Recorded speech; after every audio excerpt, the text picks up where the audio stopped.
ഞങ്ങൾ ഇന്നൊരു കൊച്ചു യാത്ര പ്ലാൻ ചെയ്തു. എല്ലാവർക്കും ഒഴിവ് ദിവസമാണ് കേട്ടോ. ഞങ്ങളിപ്പോൾ ഉള്ളത് കാനഡയിലെ അറ്റ്ലാന്റിക് പ്രോവിൻസായ നോവാസ്കോഷ്യയിലാണ്. യാത്ര തുടങ്ങുന്നത് സിഡ്നി ഡൗൺ ടൗണിൽ നിന്നാണ്. ഞങ്ങൾ യാത്രയിലെ 4-മത്തെ ആളെ പിക്ക് ചെയ്യാൻ വേണ്ടി വണ്ടി പാർക്ക് ചെയ്തിരിക്കുന്നു. രാവിലെ 9:30 പുറപ്പെടാൻ ഞങ്ങൾ പ്ലാനിട്ടിരുന്നതാണ്. ഇപ്പോൾ സമയം 10 മണിയായി. ഇനി ഞങ്ങൾക്ക് ഒരാളെ കൂടി പിക്ക് ചെയ്യാൻ ബാക്കിയുണ്ട്. അപ്പോൾ ഞങ്ങൾ ആ വ്യക്തിയുടെ വീട്ടിലേക്ക് പോയിക്കൊണ്ടിരിക്കുകയാണ്. അങ്ങനെ ഞങ്ങൾ എല്ലാവരും വണ്ടിയിൽ കയറി. പുറകിൽ ഞങ്ങൾ 3 പേരും, ഫ്രണ്ടിൽ അവർ 2 പേരും ഉണ്ടായിരുന്നു. ഇങ്ങനെയൊക്കെ വല്ലപ്പോഴും മാത്രമേ നമ്മൾക്ക് ചാൻസ് കിട്ടുള്ളൂ കേട്ടോ, ചെറിയ ചെറിയ ട്രിപ്പ് പോകാൻ. ഞങ്ങളെല്ലാവരും ഇൻ്റർനാഷണൽ സ്റ്റുഡൻസ് ആയതുകൊണ്ടും അതേപോലെ എല്ലാവരും ജോലി ചെയ്യുന്ന സ്കെഡ്യൂൾ ഡിഫറെൻ്റ് ആയതുകൊണ്ടും വളരെ റെയറായിട്ട് മാത്രമേ നമുക്ക് ഇങ്ങനെയൊക്കെ ഒരു ട്രിപ്പ് പ്ലാൻ ചെയ്യാൻ പറ്റുള്ളൂ. അപ്പോൾ എല്ലാവരും തന്നെ ഭയങ്കര ഹാപ്പി ആയിരുന്നു. എങ്ങോട്ടാണെന്നല്ലേ ഞങ്ങളുടെ യാത്ര? ഞങ്ങളുടെ യാത്ര എസ്കസോണിയിലേക്കാണ്. സിഡ്നി ഡൗൺ ടൗണിൽ നിന്ന് ഏകദേശം 40 കിലോമീറ്റർ മാറിയാണ് എസ്കസോണി സ്ഥിതി ചെയ്യുന്നത്. പോകുന്ന വഴിയിലുള്ള എല്ലാ ദൃശ്യങ്ങളും ഞങ്ങൾ ഒപ്പിയെടുത്തിട്ടുണ്ട് കേട്ടോ. ഇവിടെ ലെഫ്റ്റ് ഹാൻഡ് ഡ്രൈവിംഗ് ആണ് വണ്ടികൾക്ക്. അപ്പോൾ നമ്മൾ റൈറ്റ് സൈഡിൽ കൂടിയാണ് പോകുന്നത്. നിങ്ങൾക്ക് കാണാൻ പറ്റുമായിരിക്കും. കാനഡ പണ്ടൊരു ബ്രിട്ടീഷ് കോളനിയാണെന്ന് നിങ്ങൾക്കറിയാമോ? കാനഡയിലെ ഏതൊരു പൗരനോട് ചോദിച്ചാലും കൂടുതലായിട്ടും നമ്മൾക്കറിയാൻ പറ്റും അവരുടെ പൂർവികർ ബ്രിട്ടനിൽ നിന്നുള്ളവരോ അല്ലെങ്കിൽ ഫ്രഞ്ച് ഒറിജിനോ ആയിട്ടുള്ളവരാണ്. എന്നാൽ കാനഡയിലെ ആദിമ ഗോത്രക്കാരാണ് മിക്മാസ്. ഇപ്പോൾ നിങ്ങൾക്ക് വലത് സൈഡിൽ കാണാൻ പറ്റുന്നത് കേപ്പ് ബ്രിട്ടനിലെ റീജിയണൽ ഹോസ്പിറ്റലാണ്. അവിടെ കൺസ്ട്രക്ഷൻ നടന്നുകൊണ്ടിരിക്കുന്നു. അപ്പോൾ ഞാൻ പറഞ്ഞ സിഡ്നി ഡൗൺ ടൗണിൽ നിന്ന് ഏകദേശം 4 കിലോമീറ്റർ ദൂരത്തായിട്ടാണ് ഈ ഹോസ്പിറ്റൽ സ്ഥിതി ചെയ്യുന്നത്. അപ്പോൾ നമ്മുടെ യാത്ര തുടങ്ങി 4 കിലോമീറ്റർ പിന്നിട്ടിരിക്കുന്നു. അപ്പോൾ ഞാൻ പറഞ്ഞു വന്നത് മിക്മാസ് പോപ്പുലേഷനെ പറ്റിയാണ്. ഈ എസ്കസോണിയിൽ കൂടുതലായിട്ട് മിക്മാസ് ഉണ്ട്. നമ്മുടെ കാനഡയിലെ അറ്റ്ലാന്റിക് പ്രൊവിൻസുകളായ നോവാസ്കോഷ്യ, ന്യൂഫിൻലൻഡ്, പ്രിൻസ് എഡ്വേർഡ് ഐലൻഡ് ഇങ്ങനെയുള്ള സ്ഥലങ്ങളിൽ, ന്യൂ ബ്രൻസ്വിക്ക്, ഈ പ്രൊവിൻസുകളിലൊക്കെ മിക്മാസ് കൂടുതലായി കാണപ്പെടുന്നു എന്നാണ് പറയുന്നത്. അപ്പോൾ അവരുടെ ഒരു കൾച്ചറൽ ഹെറിറ്റേജിലേക്കാണ് നമ്മളുടെ ഇന്നത്തെ യാത്ര. ഈ സ്ഥലത്തിൻ്റെ പേര് ഗോഡ് ഐലൻഡ് എന്നാണ്. അപ്പോൾ ഞങ്ങളിങ്ങനെ യാത്ര തുടരുകയാണ്.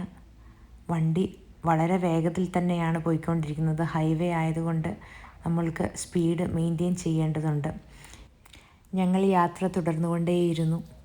റോഡിൻ്റെ ഇരുവശങ്ങളിലായി നട്ടുപിടിപ്പിച്ചിരിക്കുന്ന മരങ്ങൾ, മനോഹരമായ മലയടിവാരങ്ങളും മലനിരകളും നദികളും ഞങ്ങൾ കൺകുളിർക്കെ കണ്ടു. ഇപ്പോൾ ഞങ്ങൾ കടന്നു പോകുന്നത് സിഡ്നി റിവറിൽ കൂടിയാണ്. വലതുഭാഗത്തായിട്ട് നമ്മൾക്ക് റിവർ കാണാൻ സാധിക്കും. എന്ത് വൃത്തിയോടുകൂടിയാണ് ഈ രാജ്യത്തെ അവർ മെയിൻറ്റെയിൻ ചെയ്തുകൊണ്ട് പോകുന്നത്. എന്ത് മനോഹരമാണല്ലേ. ഞങ്ങൾ ഇവിടുത്തെ ഫോൾ സീസണിലേക്ക് കടക്കുകയാണ് അടുത്ത മാസം. അപ്പോൾ ഈ ഇലകളെല്ലാം കളർ മാറി ഓറഞ്ചും ചുമപ്പുമൊക്കെ ആയി മാറും. ഇലകളെല്ലാം പൊഴിഞ്ഞ് മരത്തിൻ്റെ ശിഖരങ്ങൾ ബാക്കിയാവും. കഴിഞ്ഞ വർഷം ഞാൻ കാനഡയിൽ വന്നത് സെപ്റ്റംബറിലാണ്. അപ്പോൾ ഫോൾ സീസൺ തുടങ്ങിയിരുന്നു. അതുകൊണ്ട് തന്നെ ഈ ഒരു പച്ചപ്പൊന്നും കാണാൻ കഴിഞ്ഞിരുന്നില്ല. എന്നാൽ ഇപ്പോൾ ഏകദേശം 1 വർഷം ആയതുകൊണ്ട് തന്നെ കാനഡയിലെ എല്ലാ സീസൺസും എക്സ്പ്ലോർ ചെയ്യാൻ പറ്റി. അതിലേറ്റവും മനോഹരം ഈ സമയം തന്നെയാണ് കേട്ടോ. തണുപ്പുമില്ല, ചൂടുമില്ല. കാരണം നവംബർ ഡിസംബർ കാലഘട്ടത്തിൽ കാനഡയിൽ അറിയാമല്ലോ, നല്ല സ്നോസ്റ്റോമും സ്നോഫോളും ഒക്കെ ഉണ്ടാകുന്ന സമയമാണ്. ജനുവരി ഫെബ്രുവരി മാസങ്ങളിൽ അതിൻ്റെ ഇൻറ്റൻസിറ്റി കൂടും. സ്വെറ്റേഴ്സും ജാക്കറ്റ്സും ഒക്കെ ഇടേണ്ട ആവശ്യമുണ്ട്. പക്ഷേ ഇപ്പോൾ നമ്മൾക്ക് വളരെ നല്ല കാലാവസ്ഥ ആയതുകൊണ്ട് നമ്മൾ ഇന്ത്യയിൽ കേരളത്തിൽ ധരിക്കുന്നത് പോലെ നോർമലായിട്ടുള്ള വസ്ത്രം ധരിച്ചുകൊണ്ട് നമുക്ക് പോകാൻ പറ്റും. ഇടത് സൈഡിൽ നിങ്ങൾക്ക് കല്ലറകൾ കാണാൻ പറ്റുന്നുണ്ടായിരിക്കും അല്ലേ. അങ്ങനെ ഞങ്ങൾ ഒരു ബീച്ചിലെത്തി. കാറ്റ് വളരെ ശക്തമായിരുന്നു. സ്നീക്കേഴ്സ് ഇട്ടതുകൊണ്ട് ഞാൻ വെള്ളത്തിലിറങ്ങിയില്ല. പിന്നെ ചെറിയ കാല് നനയ്ക്കാനുള്ള ഒരു മടിയും ഉണ്ടായിരുന്നു. പക്ഷേ വളരെ മനോഹരമായൊരു സ്ഥലം. ഈ റോഡിന് ഇരുവശത്തും കടലാണ്. പിന്നെ പറയണ്ടല്ലോ, ഈ കേപ്പ് ബ്രിട്ടൻ ഐലൻഡ് എന്ന് പറയുന്നത് തന്നെ കടലിൽ ചുറ്റപ്പെട്ട് കിടക്കുന്ന ഒന്നാണല്ലോ. അപ്പോൾ പിന്നെ കടലിന് ഇവിടെ ഒരു പഞ്ഞവും ഇല്ല. എവിടെ നോക്കിയാലും കടൽ തന്നെയാണ്. വളരെ സുന്ദരമായ പ്രദേശം. അങ്ങനെ ഞങ്ങൾ കുറച്ച് സമയം അവിടെ ചിലവഴിച്ചു. എല്ലാവരും ഫോട്ടോ എടുക്കുന്നതിൻ്റെ തിരക്കിലായിരുന്നു. കാരണം ഈ മെമ്മറികളൊക്കെ നമുക്ക് വളരെ നല്ല ഓർമ്മകളാണല്ലോ. അങ്ങനെ ഞങ്ങൾ ഓരോ മൊമെൻറ്റ്സും എൻജോയ് ചെയ്തുകൊണ്ടിരിക്കുകയായിരുന്നു. പരസ്പരം മാറി മാറി എല്ലാവരും ഫോട്ടോ എടുത്തു. അവിടെ ഞങ്ങൾ കുറച്ച് നേരം ചിലവഴിച്ചു. ചെറിയ ചെറിയ ചെടികളും കാറ്റും തണുത്ത കാലാവസ്ഥയും എല്ലാം തന്നെ ഞങ്ങളുടെ ഈ ചെറിയ ട്രിപ്പിനെ മനോഹരമാക്കി.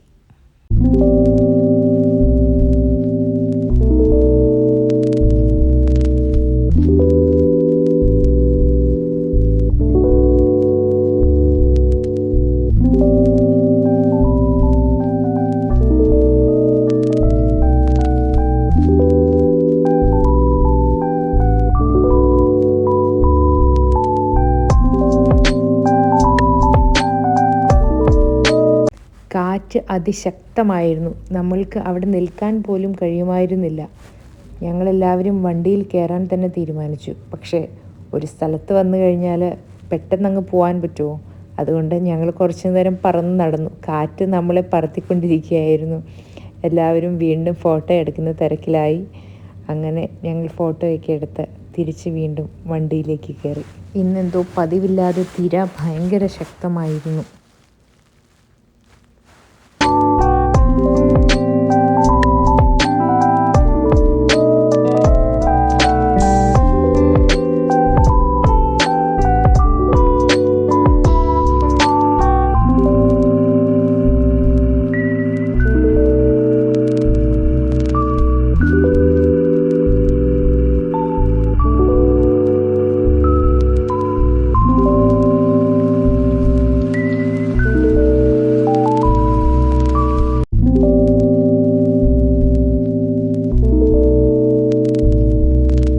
അങ്ങനെ ഞങ്ങൾ വീണ്ടും യാത്ര തുടർന്നു.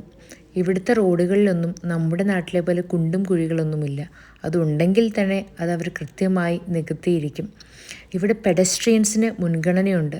ഇപ്പോൾ ഒരാൾ റോഡ് ക്രോസ് ചെയ്യാൻ വേണ്ടി നിൽക്കുകയാണെന്നുണ്ടെങ്കിൽ വാഹനം അവിടെ നിർത്തി ആ വ്യക്തിക്ക് റോഡ് ക്രോസ് ചെയ്യാനുള്ള പെർമിഷൻ കൊടുത്തിട്ടായിരിക്കും നമ്മൾ വീണ്ടും യാത്ര ചെയ്യുക. നമ്മുടെ നാട്ടിലെ സ്ഥിതി എന്താണെന്ന് ഞാൻ പ്രത്യേകം നിങ്ങൾക്ക് പറഞ്ഞു തരേണ്ട ഒരാവശ്യവുമില്ലല്ലോ അല്ലേ? അങ്ങനെ ഞങ്ങൾ കാത്തിരുന്ന ഞങ്ങളുടെ ഡെസ്റ്റിനേഷനിലേക്ക് എത്തിക്കൊണ്ടിരിക്കുകയാണ്. അതാണ് ഞങ്ങളുടെ ഗോട്ട് ഐലൻഡ് ട്രെയിൽ. വാഹനം നമ്മൾക്ക് കുറച്ച് അപ്പുറം തന്നെ നിർത്തിയിടേണ്ടിയിരിക്കുന്നു. കാരണം ഈ ട്രെയിൽ ഏകദേശം 2.5 കിലോമീറ്ററോളം നടക്കുവാനുണ്ട്. പാർക്ക് ചെയ്യാൻ വേണ്ടി ഞങ്ങൾ കുറച്ച് ദൂരം മുന്നോട്ട് വന്നു. അവിടെ ഒരു ചെറിയ പാലമുണ്ടായിരുന്നു. അത് ക്രോസ് ചെയ്ത് ഞങ്ങൾ അവിടേക്ക് പോവുകയാണ്. ഞങ്ങൾ പ്രതീക്ഷിച്ചതുപോലെ അത്രയൊന്നും ആൾക്കാരെയൊന്നും അവിടെ കണ്ടില്ല. ഒരു 4-5 വ്യക്തികളെ മാത്രം കണ്ടു. അവരിൽ തന്നെ 2-3 പേർ മാത്രമായിരുന്നു ഈ മിക്മാസ്. ഒരു പക്ഷേ അവർ കുറച്ച് അപ്പുറം എവിടെയെങ്കിലും ആയിരിക്കും താമസിക്കുന്നത്. ഈ ഭാഗത്തായിട്ടാണ് ഞങ്ങൾ ഞങ്ങളുടെ വണ്ടി പാർക്ക് ചെയ്തത്.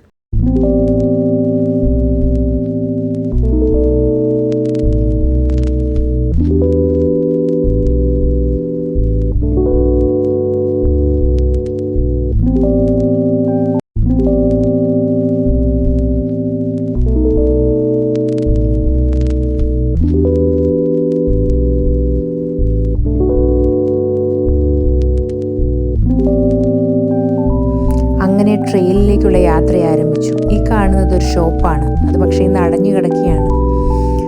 മുൻപിൽ പോയത് ഞാനായിരുന്നു. ആദ്യം തന്നെ കണ്ടത് ഒരു സ്കെലിറ്റനാണ്. അത് മൂസിൻ്റെ സ്കെലിറ്റൻ ആണെന്ന് തോന്നുന്നു.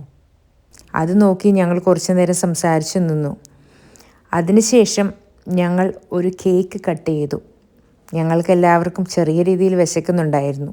അപ്പോൾ ഇത് എലൈറ്റിൻ്റെ കേക്കാണ്. തലേ ദിവസം എൻ്റെ ബർത്ത്ഡേ ആയിരുന്നതുകൊണ്ട് ഞങ്ങളിലൊരാൾ വാങ്ങിച്ച കേക്കായിരുന്നു ഇത്. അങ്ങനെ അത് കഴിച്ച് ഞങ്ങൾ കുറച്ച് നേരം സംസാരിച്ചിരുന്നു, പ്രകൃതി ഭംഗിയൊക്കെ ആസ്വദിച്ച്. പല തരത്തിലുള്ള വൃക്ഷങ്ങളാണ് നമ്മൾക്കിവിടെ കാണാൻ പറ്റുന്നത്. സാധാരണഗതിയിൽ കാനഡയിൽ ഏറ്റവും കൂടുതൽ കണ്ടുവരുന്ന ഒരു വൃക്ഷമാണ് മേപ്പിൾ. നമ്മുടെ കാനഡയുടെ ഫ്ലാഗിൽ തന്നെ മേപ്പിൾ ലീവ്സാണ് നിങ്ങൾക്ക് കാണാൻ പറ്റുന്നത്.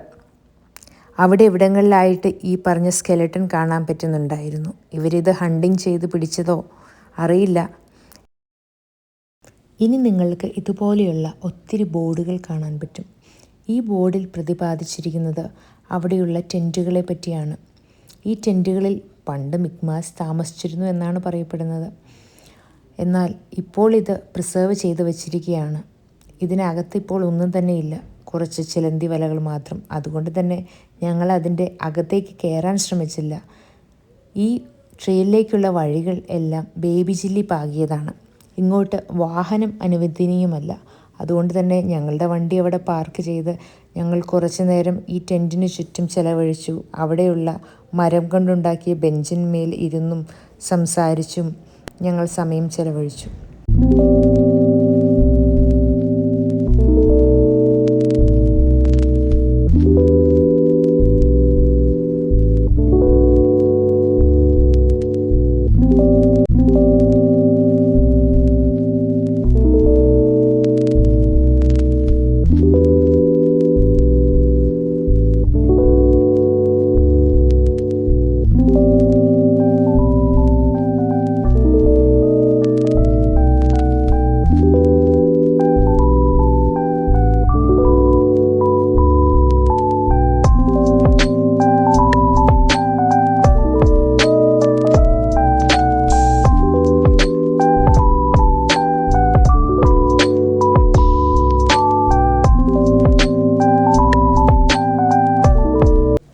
അങ്ങനെ ഞങ്ങൾ ട്രെയിനിലൂടെ യാത്ര തുടർന്നു.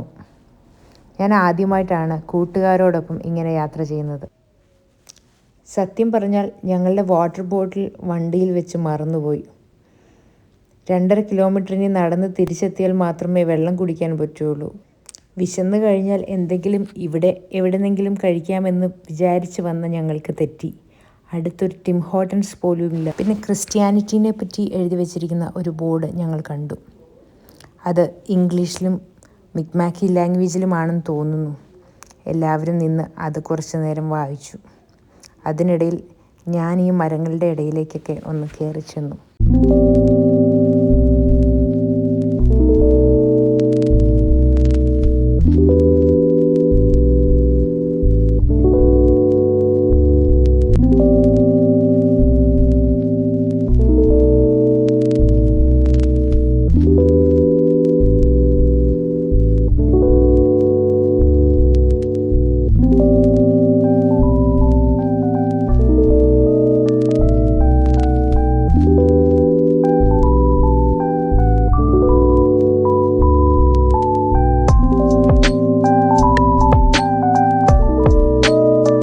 ഇപ്പോൾ നിങ്ങൾക്ക് കാണാൻ സാധിക്കുന്നത് ഒരു മരപ്പൊത്തിനകത്ത് ഉണ്ടാക്കി വെച്ചിരിക്കുന്ന ഒരു മരപക്ഷിയാണ്.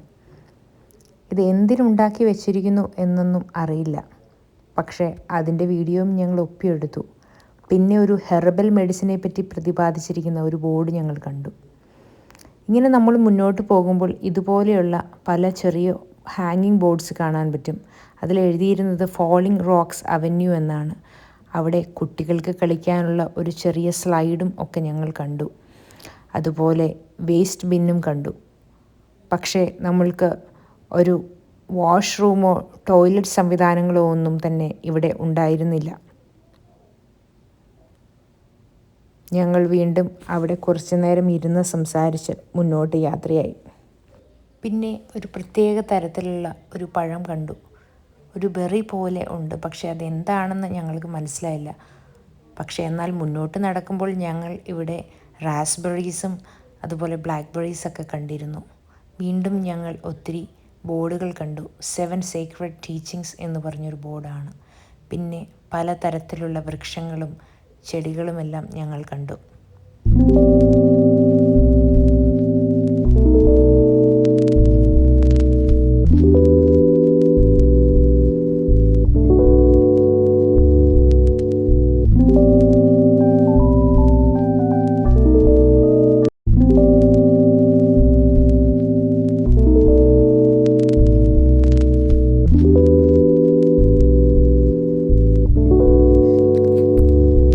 മരബെഞ്ചുകൾ കണ്ടതുകൊണ്ട് ഞങ്ങളെല്ലാവരും അവിടെ കുറച്ചു നേരം വിശ്രമിക്കാനിരുന്നു. അല്പനേരം സംസാരിച്ചും ഫോട്ടോസൊക്കെ എടുത്തും ഞങ്ങൾ സമയം ചെലവഴിച്ചു.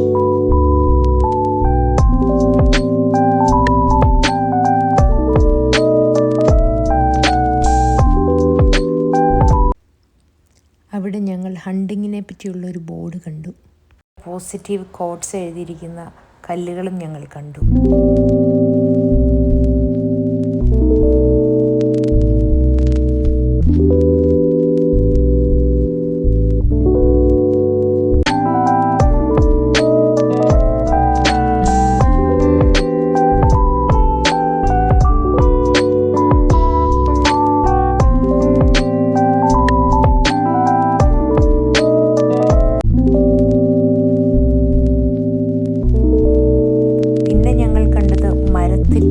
ഒട്ടിച്ചു വെച്ചിരിക്കുന്ന മരിച്ചുപോയ വ്യക്തികളുടെ പേരുകളാണ്.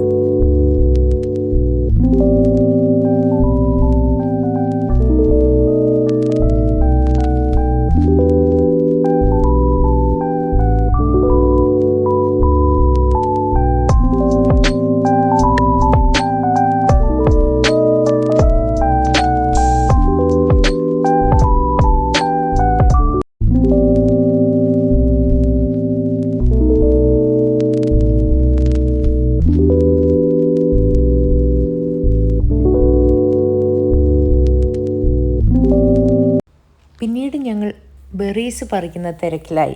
ആദ്യമൊന്ന് ശങ്കിച്ച് നിന്നെങ്കിലും ഞങ്ങൾ പറിച്ച് കഴിച്ചു. വളരെ ടേസ്റ്റി ആയിരുന്നു. എല്ലാവരും തോളത്ത് കൈയിട്ട് നടക്കാൻ തുടങ്ങി. നമ്മൾ മുന്നോട്ട് പോകുമ്പോൾ ഇനി എത്ര കിലോമീറ്റർ ബാക്കിയുണ്ട് എന്നുള്ളത് അവിടെ വഴിയിൽ എഴുതി വെച്ചിട്ടുണ്ടായിരുന്നു. അപ്പോൾ നമ്മൾക്ക് കാൽക്കുലേറ്റ് ചെയ്യാമല്ലോ ഇനി എത്ര നേരം കൂടി നടക്കണം എന്നുള്ളത്. വെയിലില്ലാതിരുന്നത് കൊണ്ട് തന്നെ ഞങ്ങൾക്ക് അധികം ക്ഷീണമൊന്നും തോന്നിയില്ല. പക്ഷേ ഡീഹൈഡ്രേഷൻ ഉണ്ടായിരുന്നു.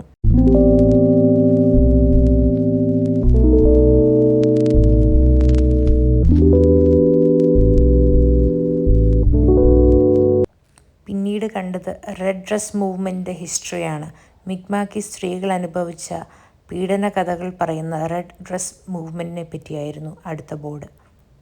പിന്നീട് ഞങ്ങൾ ഹീലിംഗ് ഹൈവേയിലൂടെയാണ് കടന്നുപോയത്.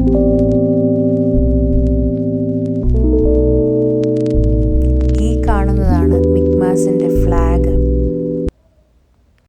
അങ്ങനെ നടന്ന് ഞങ്ങൾ ട്രെയിലിൻ്റെ എൻഡിലെത്തി 2.5 കിലോമീറ്റർ ദൂരം അവസാനിപ്പിച്ചു.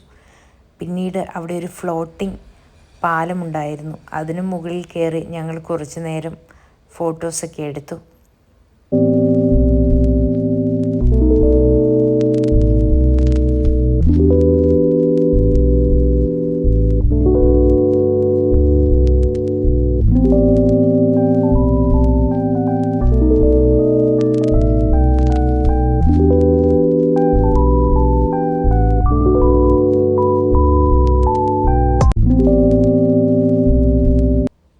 ഇതാണ് ഞാൻ പറഞ്ഞ ഗിഫ്റ്റ് ഷോപ്പ്. പക്ഷേ ഇന്നത് അവധിയായിരുന്നു. ഇവിടെ നിന്നും പല സ്ഥലങ്ങളിലേക്കും ബസ് ഉണ്ട് എന്നുള്ളതാണ് അവിടെ പ്രതിപാദിച്ചിരിക്കുന്നത്. പിന്നെ അവിടെ ഒരു മൂസിൻ്റെ പ്രതിമയും ഞങ്ങൾ കണ്ടു. അങ്ങനെ 40 കിലോമീറ്റർ വീണ്ടും തിരിച്ച് ഞങ്ങളുടെ സിഡ്നിയിലേക്ക് വന്ന് ഒരു പിസയും കഴിച്ച് ഞങ്ങളുടെ യാത്ര അവസാനിപ്പിച്ചു.